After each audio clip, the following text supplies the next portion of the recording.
Hello friends, welcome to my back YouTube channel. BNC ষ্টেচনৰ পৰা এতিয়া আমি গৈ আছো আমাৰ BN পাবলে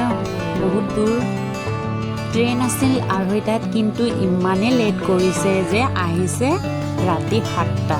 তাৰ পাছত হেইভাবে বৰ লাগি গৈছে আৰু আমাৰ ধুনু আমনি পাই গৈছে ধুনুৱে আমনি কৰা দেখি দেউতাকে দলিত ভু চলাইছে আৰু তাইও বৰ আনন্দ পাইছে তাই বহুত কষ্ট পাইছে কাৰণ বহুত দূৰৰ ৰাস্তা আৰু আমিও লগতে কষ্ট পাইছো তাই যেহেতু সৰু আছে 5 মাহ কমপ্লিট হৈছে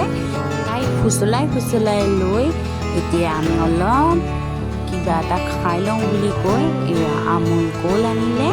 আৰু আমি দুটাই খাই ললো খাই অলৰেডি আমি পিছদিনাখন ৰাতিপুৱা তিনিচুকীয়া পাই গলো তিনিচুকীয়া ষ্টেচন তাৰ পৰা আকৌ অটো ধৰি গলো বাছ ষ্টেণ্ডত আমাৰ ধুনুৰ চকুৰ বেমাৰ হৈছে যিহেতু ফেচকুৰি ওলাইছে আৰু চকু খুলিবই পৰা নাই ইমানে বেয়া লাগিছে তাই যেহেতু মই গামোচা ভিজাই তাইক মুচাই দিলোঁ তাৰ পাছত আমি পাইছোঁহি অৰুণাচল বৰ্ডাৰ ৰোড ইয়াতে চেকিং হৈ আছে আৰু চেকিং হোৱাৰ পিছত আমি আহি আছোঁ তেজুলে অলৰেডি আমাৰ কেম্প পাই গৈছোঁ আৰু যদি আপোনালোকে ভিডিঅ'টো নতুনকৈ কোনোবাই চাই আছে তেন্তে মোৰ নেক্সট ভিডিঅ' চাবৰ বাবে ছাবস্ক্ৰাইব কৰি দিয়ক আৰু বেল আইকনটো টিপি দিয়ক বাই বাই টাটা আজিলে